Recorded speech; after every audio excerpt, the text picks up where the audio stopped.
अब नेक्स्ट हम डिस्कस कर रहे हैं नेस्टेड रिकर्शन। तो नेस्टेड रिकर्शन क्या होता है? नेस्टेड रिकर्शन का मतलब होता है रिकर्शन के अंदर रिकर्शन, ठीक है ना। तो नेस्टेड रिकर्शन में आपका रिकर्शन के अंदर रिकर्शन होगा। जैसे कि आपने प्रोग्रामिंग में पढ़ा होगा लूप के अंदर लूप, फॉर लूप के अंदर फॉर लूप, ठीक है ना। तो लूप के अंदर लूप यानी नेस्टेड लूप्स आपने पढ़ा होगा। उसी तरीके से यहाँ पर आपका रिकर्शन के केस में ये हम नेस्टेड रिकर्शन को डिस्कस करने जा रहे हैं, जिसमें रिकर्शन के अंदर रिकर्शन होगा, ठीक है ना। ये मान लीजिए आपका आउटर फॉर लूप है, ये मान लीजिए आपका इनर फॉर लूप है। तो लूप्स के अंदर लूप, ये इसको आप क्या बोलते हैं? Nested for loop. तो नेस्टेड रिकर्शन का हम एग्जांपल ले रहे हैं यहाँ पर अकरमान फंक्शन। अकरमान फंक्शन जो है वो नेस्टेड रिकर्शन का एग्जांपल है। तो अकरमान फंक्शन क्या होता है, इसको हम डिफाइन करते हैं। अकरमान डिकरेंस रिलेशन क्या होता है, इसको हम डिफाइन कर रहे हैं। A M comma N is equal to n+1 if m is equal to 0। अगर m की वैल्यू 0 होगी तो ये वैल्यू हो जाएगा n+1 a m-1, 1 if n equal 0। अगर n की वैल्यू 0 होगी तो ये हो जाएगा a m-1, 1 a m-1, a m, n-1 otherwise. तो आप जैसा कि यहाँ पर देख पा रहे हैं, देखिए रिकर्शन के अंदर रिकर्शन हो गया। ये ए फंक्शन है रिकर्शन के अंदर रिकर्शन, इसलिए इसको हमने बोला है नेस्टेड रिकर्शन। क्योंकि देखिए रिकर्शन के अंदर ये ए के अंदर ए है, तो रिकर्शन के अंदर रिकर्शन हो गया।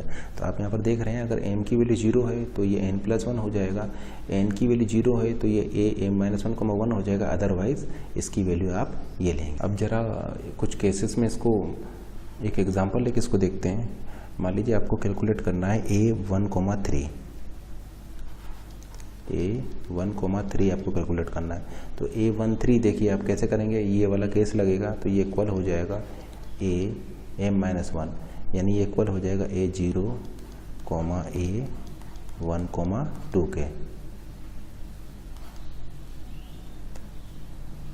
अब देखिए a12 आपका हो जाएगा, तो a12 में फिर से आप इसी को लगा देंगे तो ये आपका हो जाएगा a0, a, देखिए a12 को हम लिख रहे हैं, a12 को मैं लिख सकता हूँ 0, a1, 1, ठीक है ना। अब a11 को क्या लिखूँगा, तो a11 को फिर से मैं ये वाला फॉर्मूला लगा कर लिख सकता हूँ, is equal to a0, a11 को मैं फिर से ये लगा के लिख रहा हूँ 0, a1, 0, ठीक है ना। तो आप क्या देख रहे हैं कि रिकर्शन के अंदर रिकर्शन ये जा रहा है। तो जरा इसको सॉल्व करते हैं, इसकी वैल्यू क्या होगी। तो देखिए सबसे पहले हमें a12 की वैल्यू निकालना होगा, तो हम a12 की वैल्यू कैलकुलेट करते हैं। a12 की वैल्यू देखिए फिर से ये वाला फॉर्मूला लगा देंगे, तो यहाँ से मैं लिख सकता हूँ इसको a0, a11 की वैल्यू कैलकुलेट करना होगा, तो यहाँ से मैं लिख सकता हूँ a1, 1, फिर से ये फॉर्मूला लगा दूंगा a0, a1, 0। अब देखिए यहाँ पर n की वैल्यू 0 हो चुकी है, n की वैल्यू 0 हो चुकी है तो फिर ये फॉर्मूला लगेगा। तो मैं यहाँ से बोल सकता हूँ a1, 0 आपका हो जाएगा a1, 0 आपका हो जाएगा a0, 1। देखिए n की वैल्यू आपका 0 हो चुका है, यानी ये क्या हो जाएगा m-1, 1, यानी ये हो जाएगा a0, 1। अब देखिए a0, 1 m की वैल्यू 0 है, तो मैं ऐसा बोल सकता हूँ a0, 1 क्या हो जाएगा, m की वैल्यू 0 है, ये हो जाएगा n+1, यानी n की वैल्यू 1 है, ये हो जाएगा 1+1 विच इज़ इक्वल टू 2। तो ये 2 वैल्यू यहाँ पर आ जाएगा, इसका मतलब a0, 1 की वैल्यू 2 हो जाएगा, इसका मतलब a1, 0 की वैल्यू 2 हो जाएगा, यानी a1, 0 की वैल्यू क्या हो जाएगा 2 हो जाएगा। तो ये इक्वल हो जाएगा a0, 2 के। अब देखिए फिर से m की वैल्यू 0 है यहाँ पर, तो ये हो जाएगा n+1, यानी 2+1, यानी ये हो जाएगा 2+1 विच इज इक्वल टू 3, यानी a11 की वैल्यू क्या हो गई 3 हो गया। a11 को मैं यहाँ पर पुट कर दूँगा तो ये 3 हो जाएगा।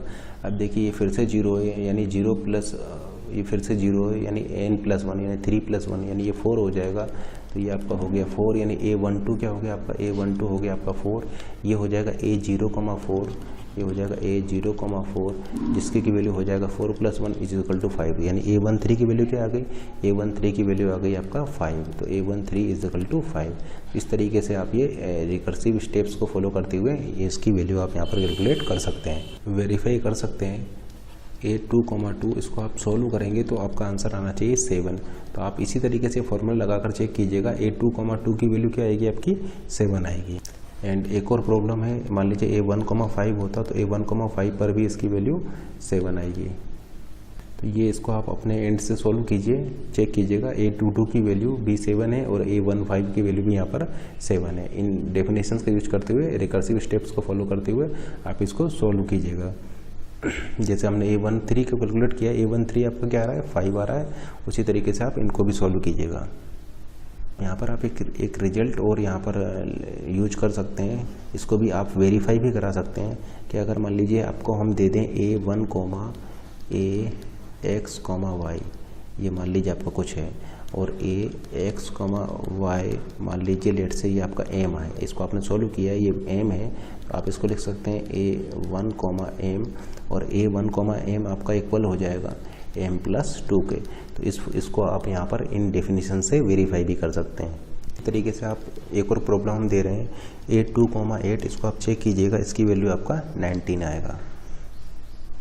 मतलब अगर मान लीजिए आपका यहाँ पर मिला है 1 + M, तो अगर आपका यहाँ पर 1 है तो इंक्रीमेंट आपका 2 से होगा, 1 होगा तो इंक्रीमेंट 2 से होगा, और अगर आपका यहाँ पर 0 है तो इंक्रीमेंट 1 से होगा। जैसे कि देखिए 0,n के केस में देखिए m की वैल्यू 0 है, आपका इंक्रीमेंट किससे हुआ है, इंक्रीमेंट हुआ है 1 से, ठीक है ना। और अगर यहाँ पर 1 होगा तो इंक्रीमेंट आपका 2 से होगा। अब नेक्स्ट हम डिस्कस करने जा रहे हैं इनडायरेक्ट रिकर्शन।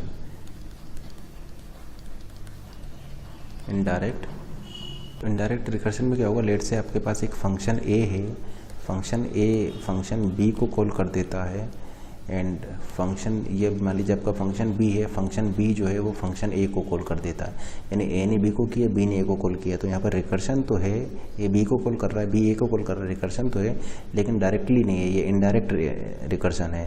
तो इसका रिकरेंस रिलेशन आप कैसे लिखेंगे, लेट से ये आपका जो A का जो टाइम है वो Tn है, A का जो टाइम लेट से आप Tn ले रहे हैं, और B का जो टाइम है वो लेट से जो A का टाइम है वो आप T1 ले रहे हैं। तो आप ऐसा बोल सकते हैं कि इनडायरेक्ट रिकर्शन के केस में क्या होगा, लेट से T1 फंक्शन कॉल कर देता है T2 को, मान लीजिए n-1 आप यहाँ पर पास कर दे रहे हैं, ठीक है ना। T1 फंक्शन कॉल कर रहा है T2 n-1 को, एंड लेट से T2n आपका कॉल कर रहा है T1 n-1 को। तो आपका क्या हो जाएगा, इनडायरेक्ट रिकर्शन हो जाएगा। तो इस केस में फिर आप इसके लिए रिकरेंस रिलेशन कैसे लिखेंगे, तो आप लिख सकते हैं Tn यानी रनिंग टाइम = T, देखिए किसने कॉल किया है, इसने, ये आपका हो जाएगा T1n, देखिए इसने कॉल किया है, ये इसने कॉल किया है T2 n-1 को, और इसने कॉल किया T1 n-1 को, यानी T1 n-1 + T2 n-1। इस तरीके से आप इसके लिए रिकरेंस रिलेशन यहाँ पर लिख सकते हैं। अब देखिए T1 n-1, देखिए T1 n-1 कॉल कर देगा T2 n-2 को, T2 n-1 कॉल कर देगा T1 n-2 को। तो इस तरीके से ये चलते रहेंगे। देखिए अब T2 को देखिए, T2 ने कॉल कर दिया है T1 को, यानी T1 n-3, और ये T1 n-3 कॉल कर देगा T2 n-3 को। इस तरीके से ही आपके ये चलते रहेंगे, ठीक है ना, क्योंकि इसने इसको कॉल किया, इसने इसको कॉल किया, इसको हम बोलते हैं इनडायरेक्ट रिकर्शन। नेक्स्ट हम डिस्कस करने जा रहे हैं फिबोनाची सीरीज़। आप इसको कैलकुलेट करेंगे तो देखिए अगर n की वैल्यू आपका 0 है, n की वैल्यू 0 है तो ये वैल्यू हो जाएगा आपका 0। n की वैल्यू लेट से अगर आप 1 लेते हैं तो ये वैल्यू हो जाएगा 1। अदरवाइज आप यहाँ पर लेंगे सम ऑफ प्रीवियस 2 टर्म, यानी फिबोनाची n-1 + फिबोनाची n-2, ठीक है ना, Fibonacci n-1 + Fibonacci n-2। Otherwise आप इसको लेंगे, ठीक है। अगर n की वैल्यू 0 है तो 0, n की वैल्यू 1 है तो 1, अदरवाइज आप सम ऑफ प्रीवियस 2 टर्म को आप ले लेंगे फिबोनाची ऑफ n के टर्म्स में। इसका मतलब आप ऐसा बोल सकते हैं कि फिबोनाची ऑफ 0 आपका हो जाएगा 0, फिबोनाची ऑफ 1 आपका हो जाएगा 1, एंड फिबोनाची ऑफ 2 आपका हो जाएगा फिबोनाची, और देखिए ये वाली डेफिनेशन लगा रहे हैं क्योंकि देखिए ये ना तो आपका 0 ना ही आपका 1 है, तो अदरवाइज वाले केस में आएगा तो ये हो जाएगा Fibonacci of 1 plus Fibonacci of 0 which is equal to 1 plus 0 which is equal to 1, यानी फिबोनाची ऑफ 2 आपका हो जाएगा 1। इसी तरीके से फिबोनाची ऑफ 3 आपका हो जाएगा Fibonacci of 2 plus Fibonacci of 1। Fibonacci of 2 है आपका 1, फिबोनाची ऑफ 1 भी है 1, 1 प्लस 1 ये आपका हो जाएगा 2। तो लेट से हम यहाँ पर अगर n की वैल्यू लिख देते हैं, n की वैल्यू लेट से है 0 1 2 3 4 5 6 7 8 9 एंड लेट से ये हमने लिया है 10th टर्म तक हम जा रहे हैं, और यहाँ पर हम लिख रहे हैं Fibonacci of n, Fibonacci of n लिख रहे हैं। तो देखिए 0 के केस में आपका 0 है, 1 के केस में 1 है, 2 के केस में सम ऑफ प्रीवियस 2 टर्म यानी 0 प्लस 1 1, 3 के केस में देखिए 2 के केस में सम ऑफ प्रीवियस 2 टर्म यानी 1 प्लस 0 यानी 1, 3 के केस में Fibonacci of 3 is equal to sum of previous 2 term यानी 1 प्लस 1 2, फिबोनाची ऑफ 4 के केस में सम ऑफ प्रीवियस 2 टर्म 2 प्लस 1 3, 5 के केस में 3 प्लस 2 5, 6 के केस में 5 प्लस 3 8, 7 के केस में 8 प्लस 5 13, 8 के केस में 13 प्लस 8 21, और 9 के केस में हो जाएगा 21 प्लस 13 34, तो 9 के केस में हो जाएगा 34, और 10th के केस में आपका हो जाएगा 34 plus 21 which is equal to 55। तो इस तरीके से आप ये फिबोनाची की वैल्यू यहाँ पर कैलकुलेट कर सकते हैं। तो इसके लिए रिकरेंस रिलेशन क्या होगा, तो जैसा कि आप देख पा रहे हैं इसके लिए रिकरेंस रिलेशन हो जाएगा Tn इज इक्वल टू, देखिए Tn-1 यानी प्रॉब्लम को आपने तोड़ दिया है n-1 और n-2 में, यानी Tn-1 प्लस Tn-2 में प्लस सम कांस्टेंट लेट से 1 फॉर दिस ब्रेकडाउन, ठीक है ना। तो ये आपका रिकरेंस रिलेशन हो जाएगा फिबोनाची सीरीज के लिए Tn is equal to Tn-1 plus Tn-2 plus constant. ये कांस्टेंट क्यों लिखा है, क्योंकि ऐसा करने में आपका कुछ कांस्टेंट अमाउंट ऑफ टाइम लगेगा। तो क्या आप मुझे इसकी टाइम कॉम्प्लेक्सिटी बता सकते हैं? देखिए इस प्रोग्राम की जो ये फिबोनाची, क्या मुझे इसकी आप टाइम कॉम्प्लेक्सिटी कैलकुलेट कर सकते हैं? तो देखिए अगर आप इसका टाइम कॉम्प्लेक्सिटी कैलकुलेट करेंगे तो इसकी टाइम कॉम्प्लेक्सिटी अगेन एक्सपोनेंशियल आएगी, क्योंकि देखिए ये एक तरीके से आपका ट्री ही बनेगा। n को आप ब्रेक डाउन करेंगे n-1 n-2 में, फिर n-1 को आप ब्रेक डाउन करेंगे लेट से n-2 एंड n-3 में, इसी तरीके से इसको ब्रेक डाउन करेंगे n-3 n-4 में, आपका again approximate 2 power n node आएंगे, तो इसकी टाइम कॉम्प्लेक्सिटी हो जाएगी बिग ऑफ 2 पावर n। ये हम रिकर्सिव प्रोग्राम की टाइम कॉम्प्लेक्सिटी बता रहे हैं। अगर आप इसका इटरेटिव प्रोग्राम बनाते हैं, देखिए एक लूप लगाकर भी आप इसको जनरेट कर सकते हैं, तो इटरेटिव प्रोग्राम की तो time complexity big of n होगी। ये रिकर्सिव प्रोग्राम की टाइम कॉम्प्लेक्सिटी है, क्योंकि रिकर्सिव प्रोग्राम में आप सेम प्रॉब्लम को अगेन एंड अगेन सॉल्व करेंगे, इसलिए इसकी time complexity big of 2 power n exponential हो जा रही है। लेकिन अगर आप इसको इटरेटिव प्रोग्राम इसका बनाते हैं फॉर लूप लगा करके, क्योंकि देखिए आपको करना क्या है, आपको केवल प्रीवियस 2 टर्म को ही तो सम करना है। तो अगर आप इसको एक एरे में स्टोर करा दें और फिर प्रीवियस 2 टर्म को लेते हुए सम को स्टोर कराते जाएं, तो एक लूप लगाने पर आपका ये नंबर जनरेट हो जाएंगे। तो फिर उस केस में इसकी टाइम कॉम्प्लेक्सिटी हो जाएगा बिग ऑफ n और स्पेस कॉम्प्लेक्सिटी हो जाएगा ऑर्डर ऑफ 1। यानी इस फिबोनाची सीरीज वाले प्रोग्राम को अगर आप इटरेटिव अप्रोच से बनाएंगे तो टाइम कॉम्प्लेक्सिटी हो जाएगा big of n, space complexity हो जाएगा बिग ऑफ 1। लेकिन हम इसको रिकर्सिव अप्रोच से बना रहे हैं, तो रिकर्सिव अप्रोच में चूंकि आपका इस टाइप से ट्री यहाँ पर जनरेट होगा, सेम प्रॉब्लम मल्टीपल टाइम यहाँ पर सॉल्व हो रही है, ये रिकरेंस रिलेशन रहेगा, इसलिए रिकर्सिव प्रोग्राम की टाइम कॉम्प्लेक्सिटी एक्सपोनेंशियल हो जाएगी यहाँ पर।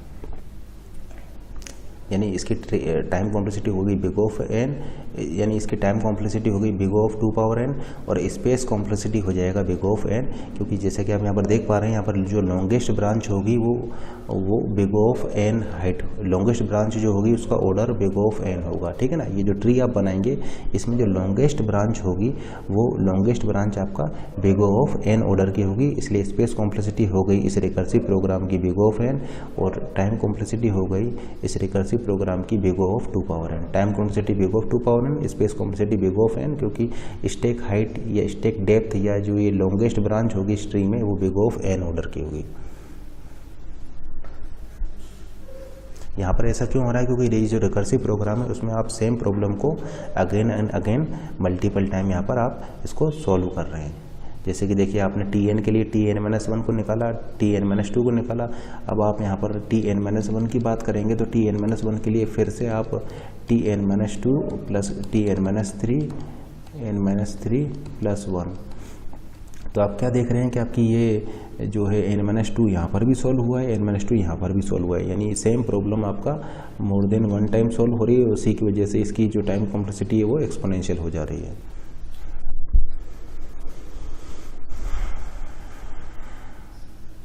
अब इसके लिए रिकर्सिव प्रोग्राम लिखते हैं। तो रिकर्सिव प्रोग्राम हो जाएगा फिबोनाची ऑफ n।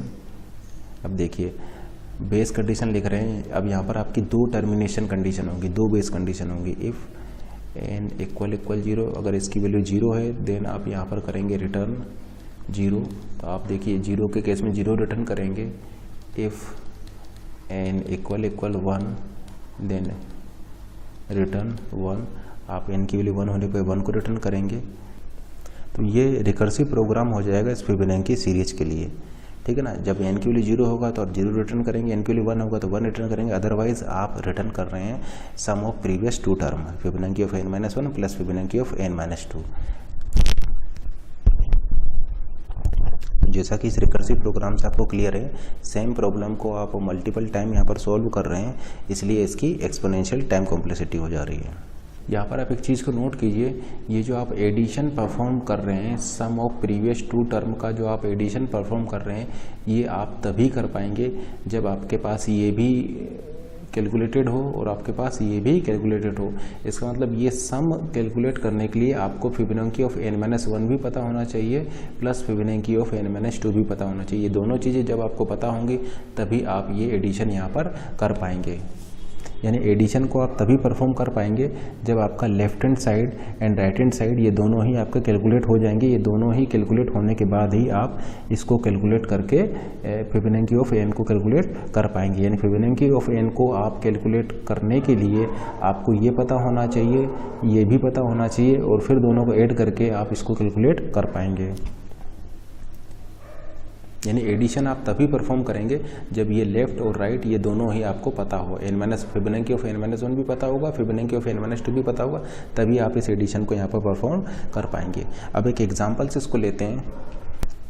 मान लीजिए हम यहाँ पर लेने जा रहे हैं फिबोनाची को मैं शॉर्ट में f से लिख रहा हूँ। लेट से f का मतलब है फिबोनाची। लेट से f6 की हम बात करें, मान लीजिए मैं f6 को कैलकुलेट करना चाहता हूँ, तो f6 मेरा आएगा आंसर 8। f6 का आंसर मेरा आएगा 8। तो फिबोनाची ऑफ 6 यानी मेरी फर्स्ट टाइम यहाँ से कॉल जाएगा, तो ये मेरी फर्स्ट कॉल हो जाएगा C1, ये मेरी फर्स्ट कॉल हो जाएगा। फिबोनाची ऑफ 6 कॉल करेगा Fibonacci of 5 and Fibonacci of 4 को। तो देखिए ये मेरा फर्स्ट कॉल जाएगा, ये मेरा सेकंड कॉल जाएगा। तो फर्स्ट मेरा ये वाला कॉल जाएगा, क्योंकि देखिए कंपाइलर स्कैन करेगा लेफ्ट टू राइट स्कैन कर रहा है कंपाइलर।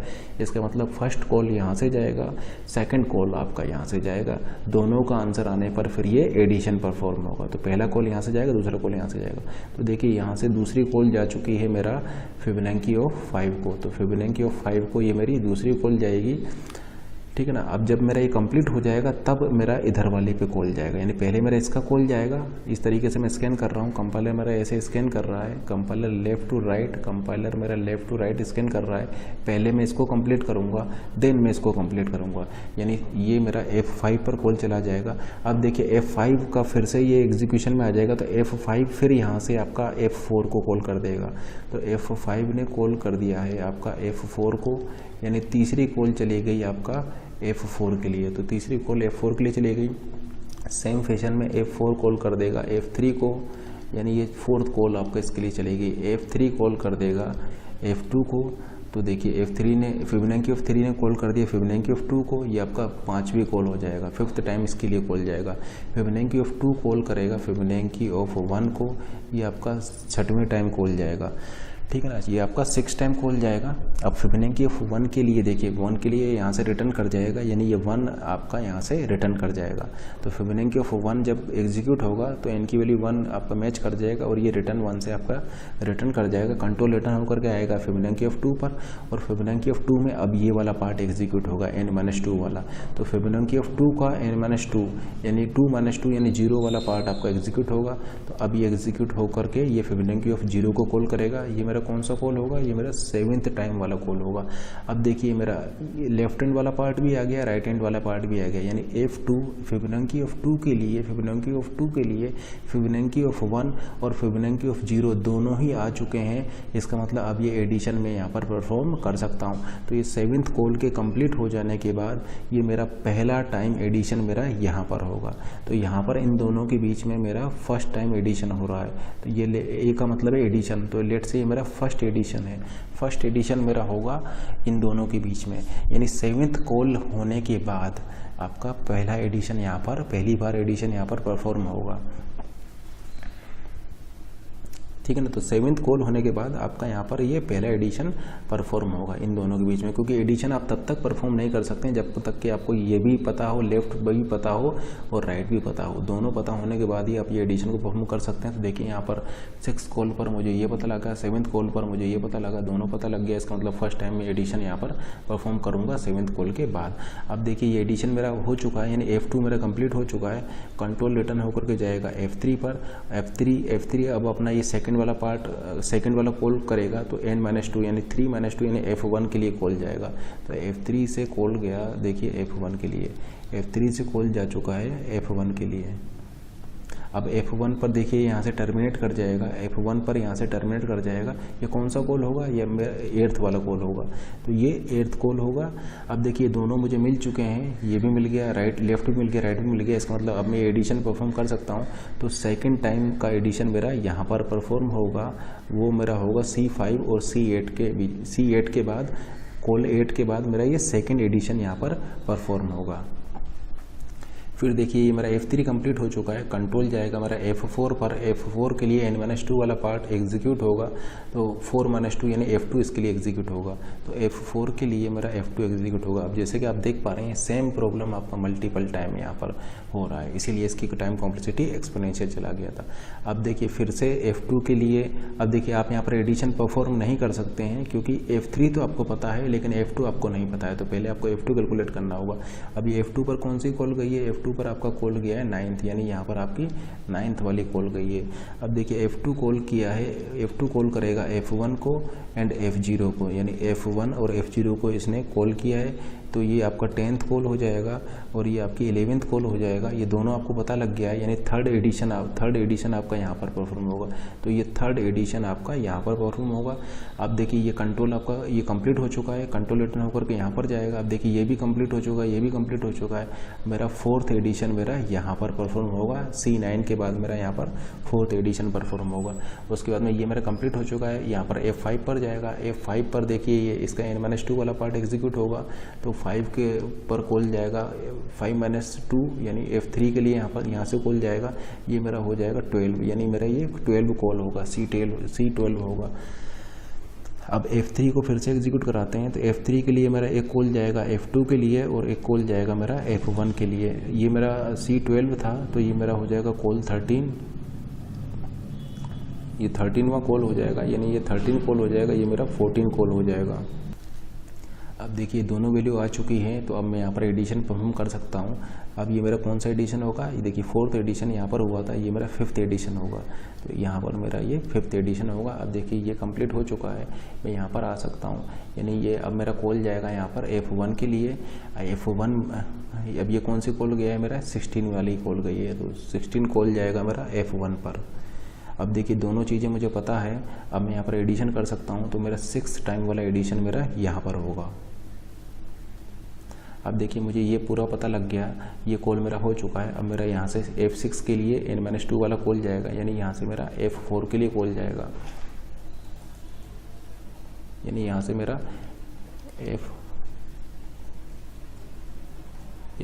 मेरा F4 के लिए कॉल जाएगा। ये कौन सी कॉल हो जाएगा, ये मेरा हो जाएगा 17 कॉल, तो ये मेरा 17 कॉल हो जाएगा। अब F4 से कॉल जाएगा मेरा F3 के लिए, ये मेरा 18 कॉल हो जाएगा। F3 से कॉल जाएगा F2 के लिए, ये मेरा 19 कॉल हो जाएगा। F2 से कॉल जाएगा F1 के लिए, ये मेरा 20 कॉल हो जाएगा, 20 नंबर वाला कॉल हो जाएगा। फिर ये कंप्लीट हो गया। F2 से कॉल जाएगा F0 के लिए, ये मेरा 21 वाला कॉल हो जाएगा। अब देखिए दोनों मुझे मिल चुके हैं, तो मेरा अब एडिशन परफॉर्म होगा। अब मेरा कौन सा एडिशन होगा यहाँ पर, देखिए यहाँ पर A7 हो चुका था मेरा, ये देखिए 7th एडिशन यहाँ पर होगा, दोनों मिल चुके थे। तो यहाँ पर मेरा कौन सा एडिशन होगा, 8th वाला एडिशन होगा। ये दोनों के बीच में मेरा यहाँ पर 8th एडिशन होगा।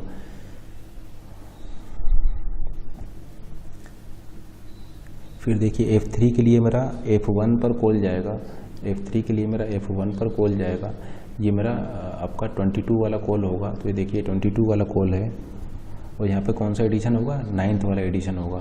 तो यहाँ पर आप ऐसा बोल सकते हैं, देखिए ये भी आपको पता लग गया, ये भी आपको पता लग गया, तो यहाँ पर आप 9th वाला एडिशन परफॉर्म करेंगे। तो ये देखिए आपका 9th एडिशन यहाँ पर परफॉर्म होगा। अब ये आपका कंप्लीट हो चुका है। F4 से आपका जाएगा F2 के लिए, तो F4 से आपका कॉल जाएगा,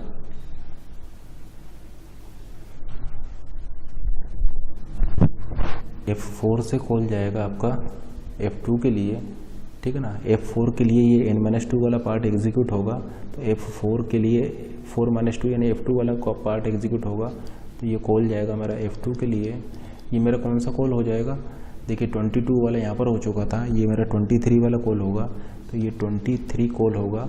F2 कॉल करेगा F1 को, ये 24 वाला कॉल हो जाएगा। तो ये देखिए मेरा 24 वाला कॉल हो जाएगा। फिर F2 कॉल करेगा आपका F0 को, F2 ने कॉल किया, देखिए F2 ने कॉल किया F0 को, तो F2 ने कॉल किया F0 को, ये मेरा 25 वाला कॉल हो जाएगा। तो देखिए 25 वाला कॉल हो जाएगा। उसके बाद में F2 ने कॉल किया F0 को, तो ये मेरा 25 वाला कॉल हो जाएगा। देखिए 23, 24, 25 वाला कॉल हो जाएगा। और यहाँ पर मेरा जो है एडिशन अब मैं परफॉर्म यहाँ पर कर सकता हूँ। तो मेरा यहाँ पर 10th एडिशन यहाँ पर परफॉर्म होगा। देखिए यहाँ पर 10th एडिशन परफॉर्म होगा। अब ये मेरा कंप्लीट हो चुका है।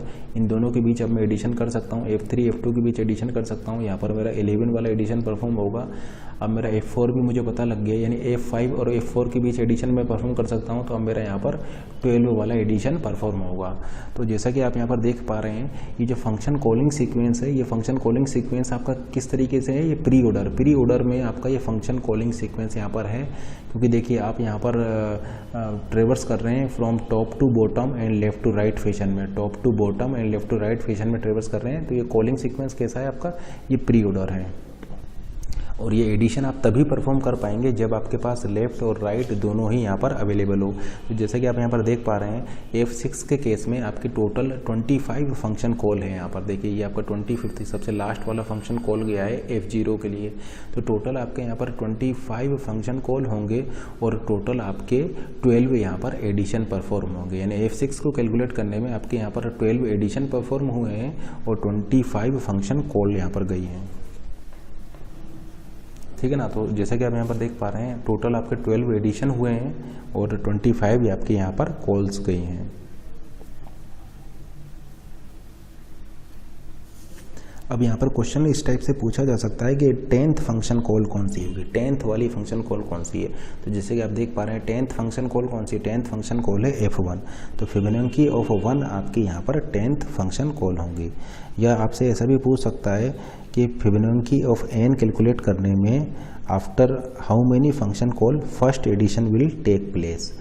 फिबोनाची ऑफ n आप कैलकुलेट कर रहे हैं, let's say Fibonacci of n आप कैलकुलेट कर रहे हैं, तो कितने कॉल्स के बाद पहला एडिशन परफॉर्म होगा। जैसे कि यहाँ पर देखिए फिबोनाची और 6 के केस में आप यहाँ तक जाएंगे, फिर ये 7th कॉल जाएगा और 7th के बाद आपका फर्स्ट टाइम यहाँ पर एडिशन परफॉर्म हुआ है।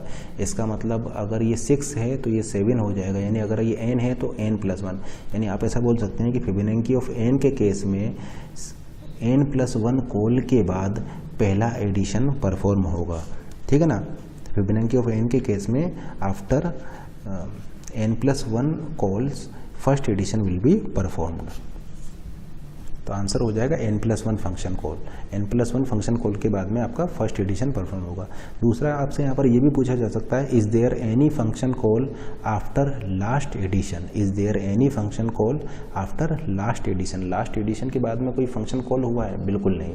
देखिए लास्ट एडिशन आपका परफॉर्म हुआ है A12, इसके बाद आपका कोई फंक्शन कॉल यहाँ पर नहीं हुआ है। क्योंकि आप यहाँ से भी समझ सकते हैं एडिशन आप तभी परफॉर्म कर पाएंगे जब लेफ्ट भी कंप्लीट होगा और राइट नेट भी कंप्लीट होगा।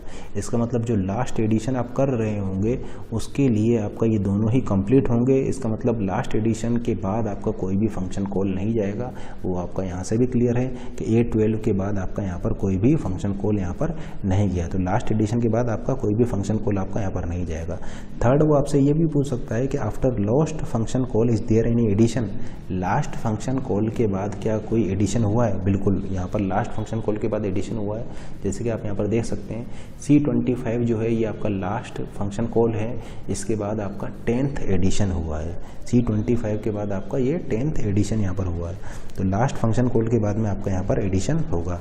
अब क्वेश्चंस आपसे ये भी पूछ सकता है वो कि फिबोनाची कैलकुलेट करने में फिबोनाची ऑफ n में आपके टोटल कितने फंक्शन कॉल्स होंगे और टोटल कितने एडिशंस होंगे। कैलकुलेट करते हैं कि आपके यहाँ पर कितने फंक्शंस कॉल्स होंगे। तो जैसे कि आप यहाँ पर देखते हैं, अगर आप फिबोनाची ऑफ 0 की बात करें, फिबोनाची ऑफ 0 की बात करें तो फिबोनाची ऑफ 0 के लिए केवल आपका एक फंक्शन कॉल होगा। 0 पर आपका कॉल जाएगा और यहाँ से रिटर्न कर जाएगा, यानी फिबोनाची ऑफ 0 के लिए आपका केवल एक फंक्शन कॉल होगा। उसी तरीके से यहाँ पर हम डिफाइन करने जा रहे हैं फंक्शन कॉल, कितने फंक्शन कॉल होंगे ये कैलकुलेट करने की कोशिश कर रहे हैं हम यहाँ पर। तो देखिए फिबोनाची ऑफ 0 के लिए एक फंक्शन कॉल होगा, उसी तरीके से फिबोनाची ऑफ 1 के लिए भी एक ही फंक्शन कॉल होगा। फिबोनाची ऑफ 1 n के लिए 1 होगा, ये मैच कर जाएगा और यहाँ से रिटर्न कर जाएगा। इसका मतलब फिबोनाची ऑफ 1 के लिए भी आपका एक ही फंक्शन कॉल होगा। अब बात करते हैं फिबोनाची ऑफ 2। तो फिबोनाची ऑफ 2 के लिए कितने फंक्शन कॉल होंगे? तो देखिए फिबोनाची ऑफ 2 के लिए तो एक कॉल तो होगा F2 के लिए, एक कॉल होगा F1 के लिए, एक कॉल होगा F0 के लिए, यानी फिबोनाची ऑफ 2 के लिए आपके टोटल 3 फंक्शन कॉल होंगे, 1 1 1। तो फिबोनाची ऑफ 2 के लिए आपके टोटल 3 फंक्शन कॉल होंगे, क्योंकि एक कॉल होगा F2 के लिए, एक कॉल होगा F1 के लिए, एक कॉल होगा F0 के लिए। तो 3 फंक्शन कॉल्स यहाँ पर इसके लिए होंगे। तो कैसे निकालेंगे? आप इसको ऐसा लिख सकते हैं 1 + 1 + 1, यानी आपके 3 हो जाएंगे। उसी तरीके से फिबोनाची ऑफ 3 के लिए कितने फंक्शंस कॉल होंगे? तो जैसे कि आप देख सकते हैं एक कॉल हो जाएगा F3 के लिए, एक कॉल होगा F2 के लिए, एक कॉल होगा F1 के लिए। तो 1 2 3 4 5, यानी फिबोनाची ऑफ 3 के लिए आपके 5 हो जाएंगे, 5 फंक्शंस कॉल हो जाएंगे। इसको आप इस तरीके से लिख सकते हैं 3 + 1 + 1। ऐसा हमने क्यों लिखा है? ऐसा इसलिए लिखा है क्योंकि देखिए फिबोनाची ऑफ 3 के लिए F2 वाले कॉल प्लस F1 वाले कॉल प्लस F3 का एक कॉल। तो F3 के लिए हम ऐसा लिख सकते हैं, F3 के लिए कितने फंक्शंस कॉल हो जाएंगे? फिबोनाची ऑफ 3 के लिए कितने फंक्शंस कॉल हो जाएंगे?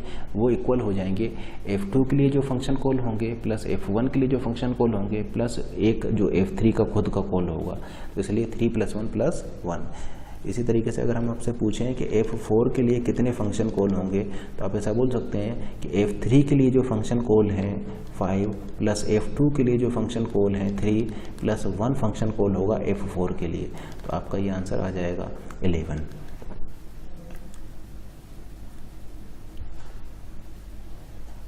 तो आपका ये आंसर आ जाएगा 9। जैसे कि आप यहाँ पर देख सकते हैं F4 के लिए आपके टोटल 9 फंक्शन कॉल हुए हैं, यानी F3 वाले फंक्शन कॉल प्लस F2 वाले फंक्शन कॉल प्लस एक आपका F4 के लिए भी फंक्शन कॉल होगा। तो F3 + F2 + 1 F4 के लिए जो फंक्शन कॉल होगा, ठीक है ना, F4 के लिए खुद एक फंक्शन कॉल होगा।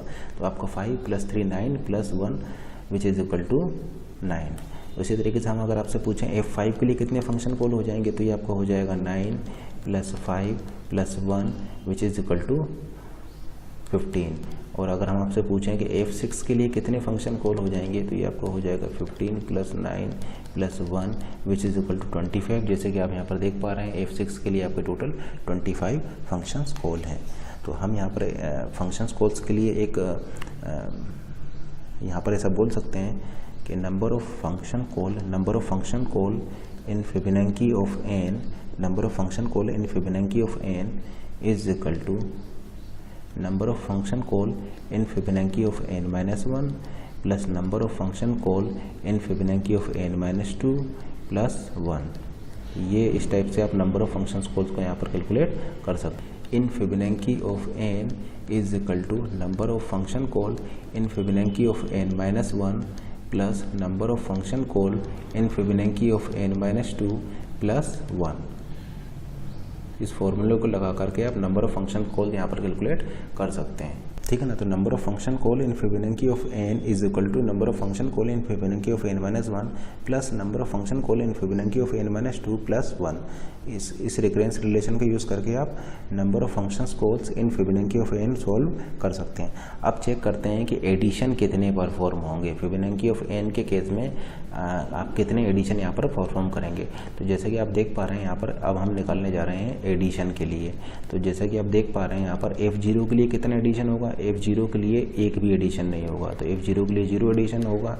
f1 के लिए कितना एडिशन होगा, f1 के लिए 0 एडिशन होगा। आप f2 के लिए कितना एडिशन होगा, तो f2 के लिए आपका 1 एडिशन होगा। जैसे कि आप देख पा रहे हैं f2 के लिए आपका केवल 1 एडिशन हुआ है। तो आप इसको इस तरीके से भी लिख सकते हैं 0 + 0 + 1। उसी तरीके से अगर हम आपसे पूछें f3 के लिए कितने एडिशन होंगे, तो आप बोल सकते हैं f3 के लिए जो एडिशन होंगे वो इक्वल हो जाएंगे f2 के लिए जो एडिशन है प्लस f0 के लिए जो एडिशन है प्लस 1, यानी ये f3 के लिए 2 हो जाएंगे। जैसे कि आप देख पा रहे हैं f3 के लिए आपके 2 एडिशन हुए हैं, पहला एडिशन और दूसरा एडिशन। तो f3 के लिए जो एडिशन हो जाएंगे वो इक्वल हो जाएंगे f2 के जो एडिशन होंगे प्लस f1 के लिए जो एडिशन होंगे प्लस 1 क्यों, क्योंकि एक एडिशन इन दोनों के बीच होगा। ठीक है ना। देखिए f3 आप ले रहे हैं तो एक एडिशन आपका f3 अगर आप ले रहे हैं तो एक एडिशन आपका f2 और f1 के बीच में तो ज़रूर होगा। तो +1 हमने इसलिए किया है। ठीक है ना। देखिए f3 अगर आप ले रहे हैं तो एक एडिशन आपका f2 और f1 के बीच ज़रूर होगा, इसलिए हमने +1 किया है। तो f3 के लिए जो एडिशन होंगे वो इक्वल हो जाएंगे f2 के एडिशन प्लस f1 के एडिशन प्लस 1, किस लिए, क्योंकि एक आपका इन दोनों के बीच भी एक एडिशन होगा। इसी तरीके से आप ऐसा बोल सकते हैं कि f4 के लिए जो एडिशन हो जाएंगे वो इक्वल होंगे f3 के लिए जो एडिशन होंगे प्लस f2 के लिए जो एडिशन होंगे प्लस 1, किस लिए, क्योंकि एक एडिशन f4 को अगर आप लें तो एक एडिशन f3 और f2 के बीच में ये f4 हो रहा है, तो इसके लिए +1 किया है। तो ये इक्वल हो जाएगा आपका 4 के। तो जैसे कि आप देख सकते हैं f4 के केस में आपके टोटल 4 एडिशन यहाँ पर होंगे। अगर आप इसको फर्दर सॉल्व करेंगे तो f5 के लिए क्या हो जाएगा, f5 के लिए 4 + 2 + 1 विच इज़ इक्वल टू 7। और f6 की अगर आप बात करें तो 7 + 4 + 1 विच इज़ इक्वल टू 12। तो जैसे कि आप देख पा रहे हैं f6 में आपके टोटल यहाँ पर 12 एडिशन हुए हैं। तो इसके लिए फॉर्मूला आपका क्या हो जाएगा, आप ऐसा बोल सकते हैं number of addition in Fibonacci of n is equal to number of addition in Fibonacci of n-1 plus number of addition in Fibonacci of n-2 plus 1 क्यों किया है कि एक एडिशन इन n-1 और n-2 के बीच में भी होगा, तो इसलिए हमने +1 किया है। तो इस फॉर्मूले को लगा करके आप यहाँ पर number of addition in Fibonacci of n calculate कर सकते हैं, जहाँ पर कि f0 की वैल्यू आपका हो जाएगा 0 और f1 की वैल्यू हो जाएगा 1। जैसे कि देखिए f0 की वैल्यू 0 है, f1 की वैल्यू 1 है, यानी f0 में नंबर ऑफ एडिशन आपके 0 होंगे, f1 में नंबर ऑफ एडिशन आपके 1 होंगे। सॉरी, यहाँ पर भी आपका 0 ही आएगा। ठीक है ना। f0 में नंबर ऑफ एडिशन आपके 0 होंगे और f1 में भी आपके नंबर ऑफ एडिशन आपके यहाँ पर 0 ही होंगे। तो ये दो बेस कंडीशन लेते हुए आप यहाँ पर इस रिकरेंस रिलेशन का यूज़ करते हुए number of addition in Fibonacci of n calculate कर सकते हैं। उसी तरीके से यहाँ पर आप ऐसा बोल सकते हैं कि number of function call in f0 ये आपका क्या था, 1 था, तो number of function call in f0 आपका 1 हो जाएगा। Number of function call in f1 ये आपका क्या है, 1 हो जाएगा। तो इन दो कंडीशंस को लेते हुए आप इस रिकरेंस रिलेशन का यूज करते हुए number of function call in fn calculate कर सकते हैं। ठीक है ना। तो number of function call in f0 ये आपका 1 है, number of function call in f1 ये भी आपका क्या है, 1 है। उसी तरीके से एडिशन भी देखिए आपका यहाँ पर 0 है, यहाँ पर 0 है, तो ये दो बेस कंडीशन हमने यहाँ पर ली हुई है। अब देखिए अगर इस प्रोग्राम को अगर आप डायनेमिक प्रोग्रामिंग से सॉल्व करें, डायनेमिक अप्रोच लगाकर इसको सॉल्व करेंगे तो फिर इस प्रोग्राम का जो टाइम कॉम्प्लेक्सिटी है वो एक्सपोनेंशियल से रिड्यूस होकर के ऑर्डर ऑफ n की हो जाएगा, क्योंकि फिर आप सेम प्रॉब्लम को मल्टीपल टाइम सॉल्व नहीं करेंगे। जैसे देखिए f4 आपने यहाँ पर निकाल लिया है तो दोबारा f4 को आप सॉल्व नहीं करेंगे, f3 आपने निकाल लिया है f3 को आप सॉल्व नहीं करेंगे, f2 आप निकाल चुके हैं f2 को आप दोबारा से सॉल्व नहीं करेंगे, f1 कर चुके हैं f1 को आप सॉल्व नहीं करेंगे। तो आप क्या देख रहे हैं कि यहाँ पर फिर से वही पाथ आ गया आपका। ठीक है ना। देखिए ये आपका फिर से वही वाला पाथ आ गया, तो फिर से अब इसकी टाइम कॉम्प्लेक्सिटी रिड्यूस होकर के क्या हो जाएगा, बिग O ऑफ n हो जाएगा। तो अगर आप डायनेमिक प्रोग्रामिंग का यूज़ करेंगे तो space complexity big O of n होगा, टाइम कॉम्प्लेक्सिटी भी अब बिग O ऑफ n होगा। तो डायनेमिक अप्रोच यूज करने से आपका एक्सपोनेंशियल टाइम रिड्यूस होकर के बिग O ऑफ n रह जाएगा। ठीक है ना। ये आपके n की वैल्यूज़ है 0 to 8, ये फिबोनाची ऑफ n होगा जाएगा। ये फिबोनाची ऑफ n आप इस तरीके से हम बता चुके हैं किस तरीके से आप कैलकुलेट करेंगे। ये हो जाएंगे number of functions call in Fibonacci of n, number of functions call in Fibonacci of n आपके ये हो जाएंगे। ये हो जाएगा number of addition in Fibonacci of n, वो आपके ये हो जाएंगे। किस तरीके से कैलकुलेट करेंगे ये भी हम बता चुके हैं। अब हम एक दूसरा तरीका बताते हैं फंक्शंस कॉल्स और एडिशंस को कैलकुलेट करने का। जैसे कि मान लीजिए आप इस 25 को दीजिए, देखिए ये 25 आपका क्या है, 25 है आपका 13 × 2 - 1, यानी आप डायरेक्टली यहाँ से कैलकुलेट कर सकते हैं, ठीक है ना। जैसे कि देखिए आप ऐसा बोल सकते हैं number of function call in Fibonacci of 6 is equal to